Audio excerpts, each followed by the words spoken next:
Assalamualaikum warahmatullahi wabarakatuh. Alhamdulillahirabbil alamin ala umuri dunya waddin. Wassalatu wassalamu ala asrofil anbiya'i wal mursalin wa ala alihi wa sahbihi ajma'in, amma ba'd. Yang terhormat kepada dosen pendidikan agama Islam Universitas Pendidikan Indonesia, Bapak Dr. Cucu Suherman, yang telah memberikan kesempatan kepada saya untuk bisa menyampaikan tentang jawaban-jawaban dari soal yang telah diberikan oleh beliau, yaitu ada 4 soal yang insya Allah saya akan jawab satu persatu dalam video kali ini, dan semoga video ini menjadi manfaat bagi saya khususnya dan kita semua umumnya.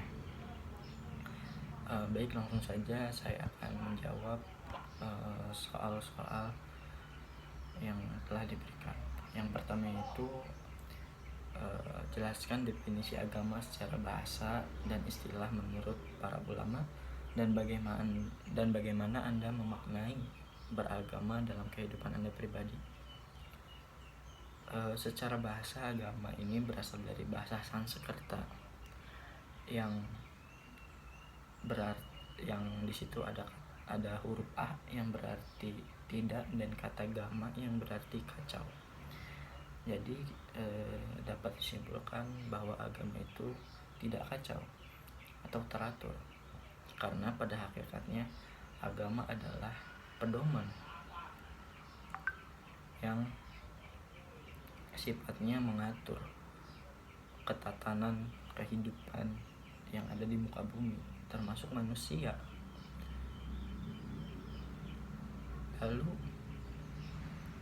secara istilah menurut ulama Muhammad Abdullah Daraj, yaitu agama adalah undang-undang ketuhanan yang berfungsi untuk menuntun orang-orang yang berakal sehat untuk memilih kebaikan dunia dan keberuntungan di akhirat. Kemudian bagaimana Anda memaknai beragama dalam kehidupan Anda pribadi?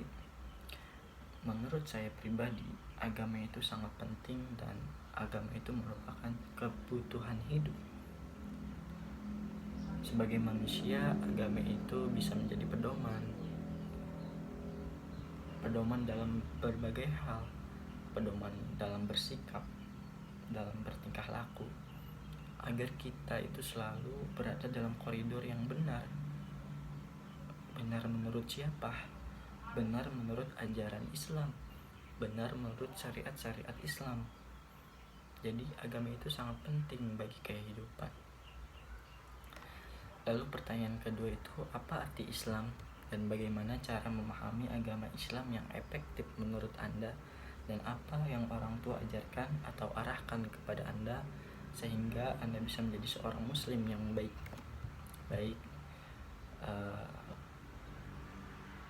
Seperti yang kita ketahui bahwa Islam adalah agama yang diturunkan oleh Allah Subhanahu wa taala kepada Nabi Muhammad SAW. Islam berarti kepasrahan atau ketundukan kepada Allah Subhanahu wa taala. Maka orang yang beragama Islam berarti harus pasrah dan tunduk patuh terhadap ajaran-ajaran Islam. Cara saya dan orang tua saya untuk mengajarkan atau untuk memahami agama Islam itu sendiri, yaitu dengan mencari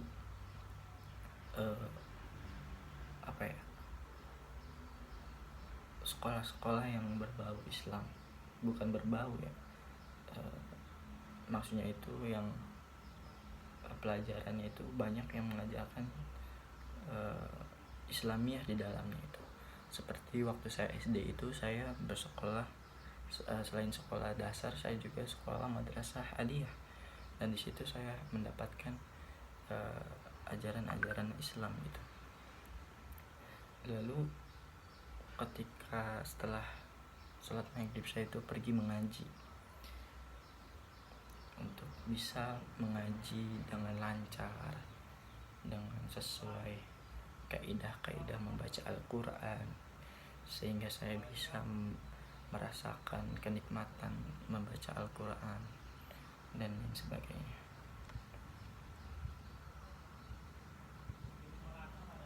Lalu pertanyaan yang ketiga itu, jelaskan pengertian Al-Quran dan apa pokok-pokok isi kandungannya, dan bagaimana Anda berinteraksi dengan Al-Quran dalam kehidupan sehari-hari. Al-Quran secara umum diartikan sebagai bacaan atau tilawah, dan secara etimologis Al-Quran yaitu kalam Allah yang merupakan mukjizat yang diturunkan kepada Nabi Muhammad SAW. Pokok-pokok isi kandungan Al-Quran yaitu ada akidah, ibadah, muamalah, akhlak, hukum, sejarah, dan ilmu pengetahuan. Dan interaksi saya dengan Al-Quran dengan cara mempelajari Al-Quran, membaca, mendengarkan, dan menghafal Al-Quran. Ketika komponen-komponen atau hal-hal tersebut sudah saya praktekkan dalam kehidupan saya, insya Allah tingkatan yang paling tinggi yaitu mengamalkan Al-Quran. Insya Allah kita semoga menjadi umat yang sebagai umat Quran ya, atau umat yang cinta kepada Al-Quran. Lalu yang keempat, jelaskan apa makna iman dan coba berikan contoh dari cabang-cabangnya dalam kehidupan. Makna iman itu pengakuan, kepercayaan kepada sesuatu hal atau ketetapan hati, yang artinya iman itu memberikan dengan hati. Secara simpel itu kita meyakini sesuatu hal itu dengan secara tulus, secara ikhlas, dengan keyakinan yang tinggi.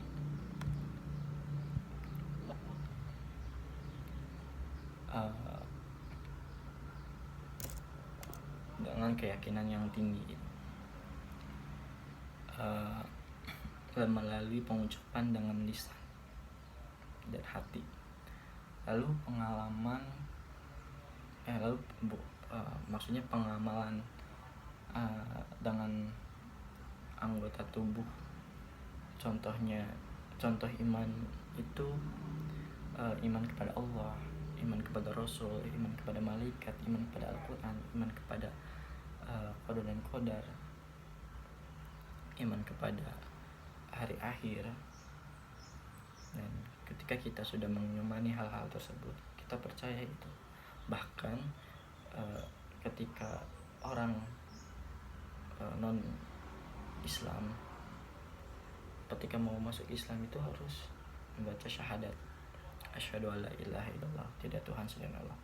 Karena yang pertama yang harus dilakukan adalah meyakini bahwa Tuhan itu adalah Allah dan sifatnya itu tunggal, satu, esa gitu.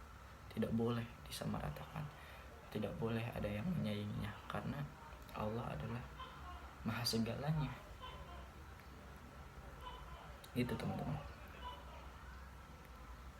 Lalu contoh lainnya itu iman kepada Al-Quran. Kita harus meyakini bahwa Al-Quran itu merupakan mukjizat dari Allah atau kalam Allah. Maka kita harus meyakininya. Kita harus mempelajari, mengamalkan. Bahkan ketika kita sudah mempelajari, mendengarkan, menghafal atau yang paling tinggi itu mengamalkan, itu merupakan salah satu bentuk kesalehan yang luar biasa menurut saya. Jadi hal itu merupakan salah satu bentuk contoh dari cabang-cabang keimanan. Mungkin itu saja yang bisa saya sampaikan. Jika ada kesalahan atau kekeliruan, bahkan ada beda pemahaman dari teman-teman, mohon dimaafkan karena saya masih belajar, masih banyak kekurangan yang harus saya benahi dan harus saya pelajari di diri saya agar saya selalu senantiasa tidak kenyang ilmu. Saya harus haus ilmu, apalagi tentang agama Islam. Oke, Mungkin itu saja teman-teman. Terima kasih. Akhirul kalam, undur man qala wa la tandur man qala. Wassalamualaikum warahmatullahi wabarakatuh.